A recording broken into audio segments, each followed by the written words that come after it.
कैसे हो आप सब। Welcome back to another video of eco 11 with श्योर सक्सेना।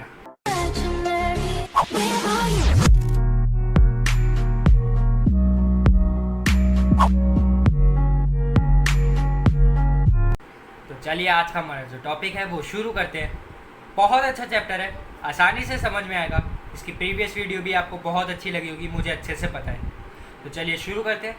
आपका जो टॉपिक है वो है डिमांड, आपकी book micro economics class 11th का।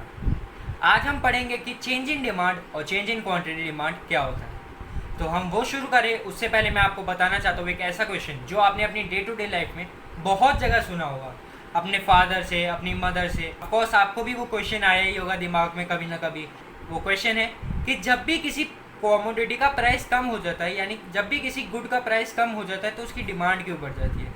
तो मैं आपको इसका आंसर देता हूँ। इसके मेन 5 रीज़न होते हैं। सबसे पहला, law of diminishing marginal utility. ये लॉ ये बताता है कि जब आप एक कॉमोडिटी को बार बार कंज्यूम करोगे तो उससे मिलने वाला जो उसका मार्जिनल यूटिलिटी होगा हर सक्सेसिव यूनिट पे कम होता जाएगा, डिक्लाइन होता जाएगा।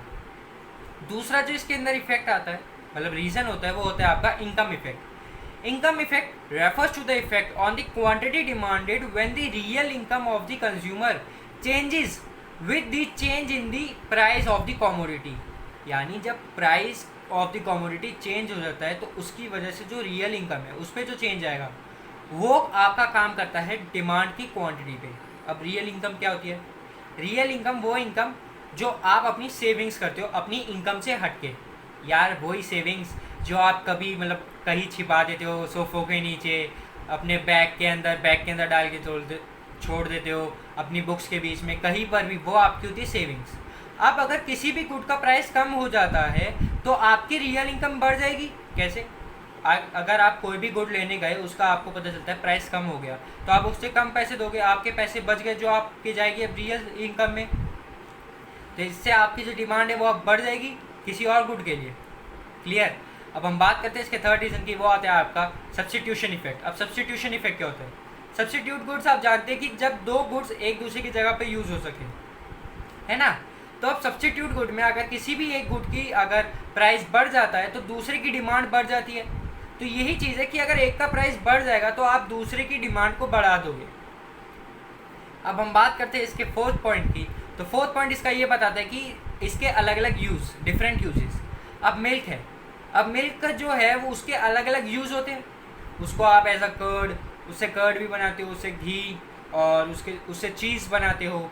तो जो मिल्क है अगर उसका प्राइस कम हो जाए तो आप उसका बेटर यूज़ कर पाओगे, उसको अलग अलग चीज़ें बनाने में यूज़ कर पाओगे। और इसका फिफ्थ और लास्ट पॉइंट ये है कि साइज ऑफ द कॉमोडिटी। जब भी किसी कॉमोडिटी का प्राइस कम हो जाता है तो उसको कंज्यूम करने वाले कंज्यूमर का ग्रुप का साइज बहुत बड़ा हो जाता है, जिसकी वजह से डिमांड ऑटोमेटिकली बड़ी हो जाती है। क्लियर? बहुत आसान है। अगर ना समझ में आया तो आप मुझे फिर से रिवाइंड करके चेक कर सकते हो। तो चलते हैं अपने लास्ट टॉपिक पे, जो है आपका चेंज इन डिमांड और चेंज इन क्वांटिटी डिमांड। अब आप देख सकते हैं मैंने आपको ये पूरा एक डिफरेंस बना के दिया है, जिसके अंदर सबसे पहले मैंने लिख रखा है कि इनका मीनिंग क्या होता है, उसके बाद इनका अदर नेम्स, उसके बाद मैंने लिख रखा है कि ये किस वजह से होते हैं, मतलब इसके अंदर कांस्टेंट क्या चीज़ रहती है, उसके बाद इसके अंदर चेंज किस वजह से आते हैं, फिर ग्राफ, फिर इसके एक्सप्लेनेशन। तो आप देखिए सबसे पहले इनका मीनिंग। चेंज इन डिमांड का मीनिंग क्या होता है? It means when there is change in demand because of factor other than price. यानी जब फैक्टर अदर देन प्राइस की वजह से क्वांटिटी ऑफ डिमांड के अंदर चेंज आ जाए तो उसको हम बोलते हैं चेंज इन डिमांड। और अब चेंज इन क्वांटिटी डिमांड क्या होता है? It means when there is change in quantity demanded because of own price of the commodity. यानी जब प्राइस की ही कारण, सिर्फ और सिर्फ प्राइस के कारण पूरी की पूरी जो क्वांटिटी की डिमांड है वो चेंज हो जाए तो वो होता है आपका चेंज इन क्वांटिटी डिमांडेड। मैं जानता हूँ आप लोग क्या सोच रहे हो कि मैंने ये साइन क्या बना रखा है, ये 3 डॉट्स। मैं आपको एक चीज़ बता दूँ, जब ये 3 डॉट्स उल्टे करके लगाए जाते हैं, जैसे मैंने आपको इसके अंदर दिखा रखा है, तो वो होता है आपका बिकॉज। लेकिन जब आप इसी को सीधा कर देते हो, इसकी मिरर इमेज कर देते हो अपवर्ड, यानी वर्टिकल में, तो उसका मतलब होता है देयरफॉर। जैसे कि आप इसमें इधर देख सकते हैं कि उल्टे को आप कह रहे हो बिकॉज और सीधे को कह रहे हो आप देयरफॉर। क्लियर? यार बहुत शॉर्टकट्स है, बहुत तरीके होते हैं किसी भी वर्ड को लिखने का। तो अब इसका अगला पॉइंट पढ़ते हैं जो है इसका अदर नेम। इट इज़, मैं आप देख सकते हैं मैंने इसके अंदर लिख रखा है, it is also known as shift in demand. और जो आपका चेंज इन क्वांटिटी डिमांड है उसके अंदर मैंने लिख रखा है it is also known as change in quantity demand.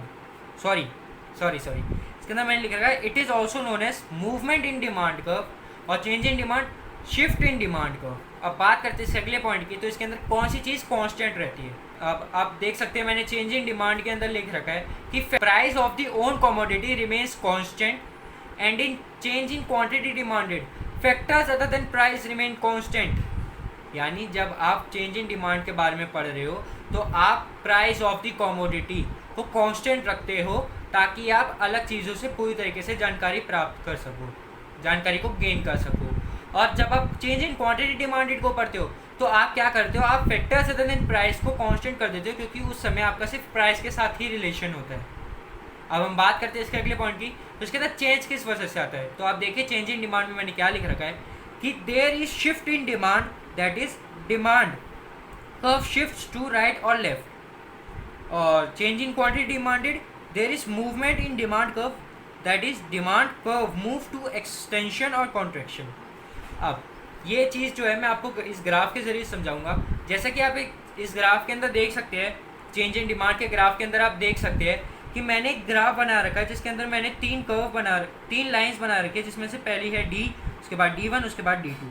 अब जो डी है वो है आपकी डिमांड कर्व, D1 है वो है आपकी डिमांड कर्व 1 और D2 है आपकी डिमांड कर्व 2। अब जब आप देख सकते हैं तो डी में जब प्राइस या फिर अदर फैक्टर्स देन प्राइस जो है उसमें से किसी में भी चेंज आता है तो वो आपका राइटवर्ड शिफ्ट हो जाता है, यानी वो आपका D1 पे चला जाता है। लेकिन जब किन्हीं फैक्टर्स की वजह से आपकी डिमांड घट जाती है तो वो आपका लेफ्टवर्ड शिफ्ट हो जाता है। तो यही होता है आपका चेंज, यही इसी चीज़ की वजह से चेंज आता है आपका चेंज इन डिमांड के अंदर। क्लियर। अब हम पढ़ते हैं कि चेंज इन क्वांटिटी डिमांडेड कैसे आता है। जब हम इसके बारे में पढ़ते हैं तो हम मेनली कंसर्न रखते हैं मूवमेंट से। मूवमेंट और शिफ्ट में बहुत अंतर होता है। मूवमेंट यानी पूरी डिमांड का बढ़ जाना और शिफ्ट का मतलब होता है सिर्फ उसमें हल्का फुल्का चेंज आना। तो अब मूवमेंट में आप देखिए मैंने चेंज इन क्वांटिटी डिमांड के ग्राफ के अंदर क्या दिखा रखा है कि मैंने ग्राफ बना रखा है जिसके अंदर मैंने P ले रखा है Q। P जो है वो है आपका प्राइस ऑफ द कमोडिटी और Q है आपका डिमांड, क्वांटिटी डिमांडेड। तो आप देखिए जब आपका प्राइस बढ़ जाता है तो जब आपका प्राइस P1 पे चला जाता है तो आपकी क्वांटिटी घट जाती है, लेकिन जब आपका प्राइस घट जाता है P2 पे चला जाता है तो वहीं पर क्वांटिटी जो है वो Q2 हो जाती है। इससे हमें पता लगता है कि एक्सटेंशन और कॉन्ट्रैक्शन क्या होता है। एक्सटेंशन का मतलब होता है जब प्राइस बढ़ने की वजह से क्वांटिटी घट जाए और कॉन्ट्रैक्शन का मतलब होता है जब प्राइस घटने की वजह से क्वांटिटी बढ़ जाए। क्लियर। तो आज की जो वीडियो थी वो यहीं पर ख़त्म हो जाती है। अगर ये वीडियो अच्छी लगी हो तो लाइक शेयर कमेंट करना मत भूलना और सब्सक्राइब का बटन तो दबा ही देना। नेक्स्ट वीडियो में मैं आपको बताऊंगा इलास्टिसिटी ऑफ डिमांड के बारे में। अपना ख्याल रखिएगा। नमस्ते।